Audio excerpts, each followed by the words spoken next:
Welcome back to my YouTube channel Saurabh Koita. তো guys আজি আপোনাক নতুন ভিডিঅ' স্বাগতম জনাইছোঁ। তো guys আজি মানে মই দুদিনমান আগৰ পৰা শুনি আছোঁ মানে মেট্ৰিক পৰীক্ষা হ'ব নালাগে। তো মেট্ৰিক পৰীক্ষা হ'ব নালাগে মানে কি হ'ব নালাগে মেট্ৰিক পৰীক্ষা? তো মইতো মেট্ৰিক পৰীক্ষা দিম, মইতো এইবাৰ অহা বছৰ মেট্ৰিক পৰীক্ষা দিম। কিন্তু অহা বছৰ মেট্ৰিক পৰীক্ষা যদি মেট্ৰিক পৰীক্ষা নহয় মই মানে কি পাছ কৰা বুলি ক'ম?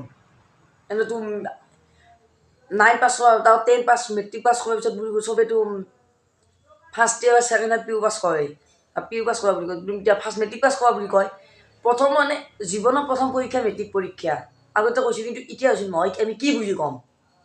মেট্ৰিক পৰীক্ষা নহয়তো আমি মানে মেট্ৰিক পৰীক্ষা পৰহি এটা ডিম্পু বৰুৱা এটা ভিডিঅ' বনাইছে, কিন্তু কিয় মেট্ৰিক পৰীক্ষা বনাই স্বাধীনতা আমি পোৱা কিবা বেলেগ কথা, কিন্তু আমি যোনবিলাকে মেট্ৰিক পৰীক্ষা দিয়াৰ পিছত যোনবিলাক মেট্ৰিক পাছ বুলি কয়, যোনবিলাক মেট্ৰিক পৰীক্ষা মানে যোনবিলাক মেট্ৰিক পৰীক্ষা দি কিনে কোনো নপঢ়ে সেইকাৰণে মেট্ৰিক পাছ কৰা বুলি কয়। কিন্তু আমি মেট্ৰিক পাছ আমি কি পাছ কৰা বুলি কওঁ? সেইটোৱে কথা। তোমাৰ আজি ভিডিঅ'টো নবনালোঁ হয়, কিন্তু আজি তিনিবাৰ মানে বিজ্ঞানৰ পেপাৰ আউট হ'ল, তো যোৱাকালি অসমীয়া পেপাৰ আউট হ'ল। মানে এনেকুৱাতো পেপাৰ আউট হ'লেই পৰীক্ষাটো পিছত যায় আৰু ল'ৰা ছোৱালীবিলাকৰ মানে পঢ়া মনটো নোহোৱা হৈ যায়। মনটো নোহোৱা হ'লে এনেকুৱা হ'ব নালাগে। যদি পৰীক্ষা আৰম্ভ হোৱা 10-15 মিনিট আগত বা পৰীক্ষা অনুষ্ঠিত হোৱাৰ দুদিন আগত যদি পৰীক্ষা পেপাৰখন আউট হয়, পৰীক্ষা পাতিবই নালাগে। পৰীক্ষা পাতি দিয় যদি এনেকুৱা পৰীক্ষা পাতিব লাগে। সেইকাৰণেতো বহুতে কৈ আছে মেট্ৰিক পৰীক্ষা নহ'লে ভাল হয়, কিন্তু মই এটলিষ্ট নকওঁ মেট্ৰিক পৰীক্ষা নহ'লে ভাল হয়, কাৰণ আমাৰ জীৱনৰ এইটো ফাৰ্ষ্ট ক্ৰিটিকেল পৰীক্ষা। তো জীৱনৰ ক্ৰিটিকেল পৰীক্ষা হ'লে তো এই মই ক'লোৱে অলপমান আগতে ডিম্পুদাও ভিডিঅ' বনাইছে, তো বহুতে কৈছে মেট্ৰিক পৰীক্ষা নহ'লেই ভাল হয়।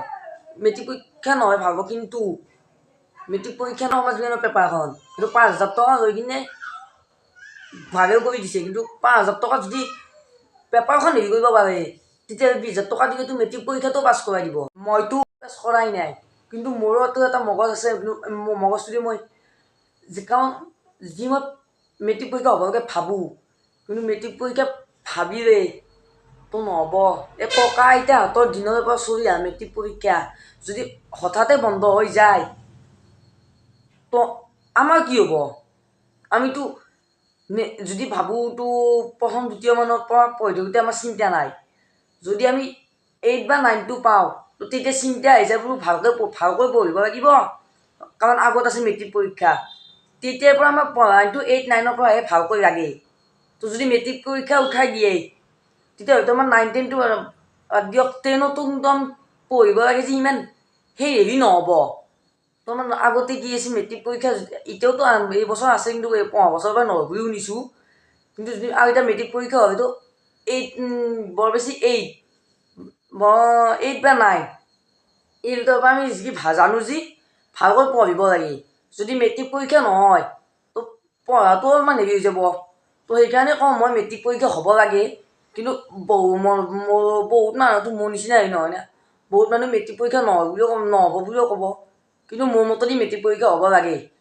যদি মোৰ ইমান বেছি জনা নহয়, যদি মোৰ ভিডিঅ'টো এইটো সেইকাৰণে বনালোঁ কি মই ভাবিছোঁ মেট্ৰিক পৰীক্ষা নহ'লে ভাল হয়। মই তেওঁলোকক বুজাই দিলোঁ কিয় যে মেট্ৰিক পৰীক্ষা নহ'লে কেনেকুৱা কি হ'ব বুজাই দিব চেষ্টা কৰিলোঁ। তো গাইছ মই ভিডিঅ'টোৰ লাষ্টত মই এই কওঁ যে মেট্ৰিক পৰীক্ষা হ'ব লাগে। ধন্যবাদ।